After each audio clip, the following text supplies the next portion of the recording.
Coach, with Zubac being out, you got a chance to look at, the two bigs going there. What was your thoughts on their performance tonight? I thought they both were great. I thought Mason's energy, I thought DT's energy was really good. Did some good things defensively. We know we had some tough matchups for them by putting them on some guards at times, but overall, I thought their energy was great. Ty, I remember when you became the head coach and you had Paul basically be the point guard for this team. Basically, work with Chauncey Billups and run that offense, and he did a good job with that. Now he's off ball more than ever, having the success that he's having. No turnovers tonight in a 38-point game. How have you been able to kind of talk him through what you're asking him to do off the ball, and how has he received that over the course of the season?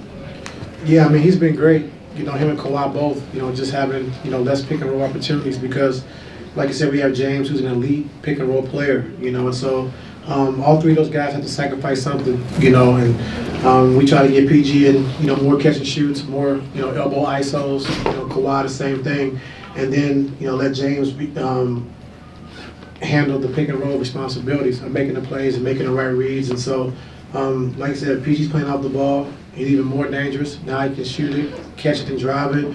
And he also can get the pick and roll after he comes off the screen. He doesn't have shots. So there's a lot of different options for him coming off the catch and shoots, and not just, like I said, running pick and roll and being more so the point guard when I first got here. Ty, obviously, PG was already a solidified star, but since you started coaching him, how have you seen him grow? He was already grown. Yeah, he helped me out. He helped me grow. But he's always been a great player, two-way player. Doesn't mind taking the responsibility of guarding the best player every single night, and he does that well. And like I said, he can do different things. He can post up, he can ISO, he can come off catch and shoots, he can run pick and rolls, and so he's a total complete player. And so he was already grown before I got him. Ty, this was a much different game this time around with Shea and Chet. I think Chet, this might have been like his second lowest scoring game of the season. What was different this time than the last time you guys played him? We changed our matchups. Was one, and then two, Kawhi played, which is huge for us. And just we know Shea's a hell of a player, and we wanted to just try to get the ball out of his hands as best as we could. And we missed about 7, 8 opportunities, and we didn't do it right. He scored, he got to the free throw line. But overall, I thought we did a good job just, trying to keep the ball out of his hands, trying to blitz him, trying to show him different coverages to keep him off balance. And I thought that the guys did a good job with that. And when you're dealing with a guy like Shea who can, get to the paint, get to the free throw line, he draws fouls, great mid-range shooter. You got to just try to give him different coverages. And I thought we did a good job with that tonight. Ty, a couple times in the first half, you guys went to a zone defensively. Was that a byproduct just because Shea's so good at driving and you kind of wanted to wall that off? And also, what benefits does a zone have for you guys as a team with Kawhi and PG kind of being able to roam in that free space?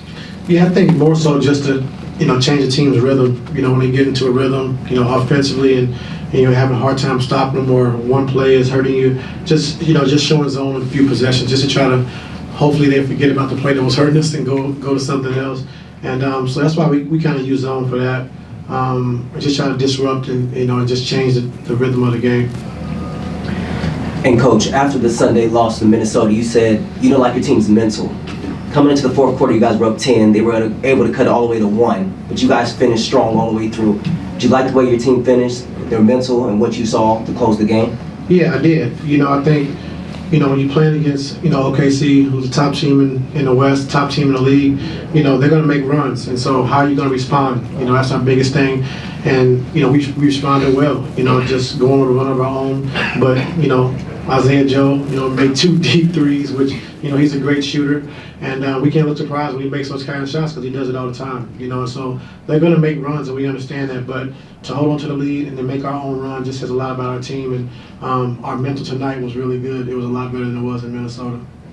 Ty, an off-the-court question for you right over here. Good evening. Thank you for your time. Off the court? An off-the-court question, yes. Tonight was Black Heritage Night. When you look at your career, both on and off the court, and all that you've accomplished, how proud are you to inspire the next generation?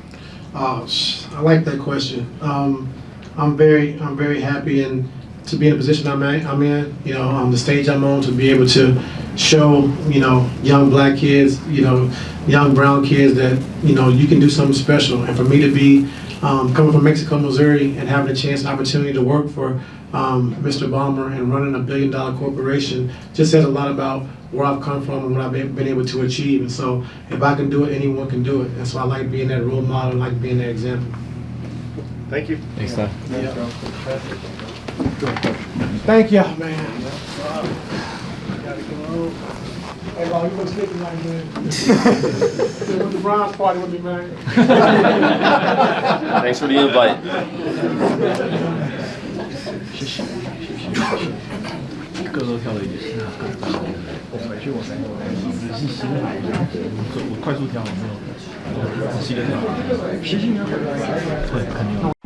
Let's get ready for Hoop Jab.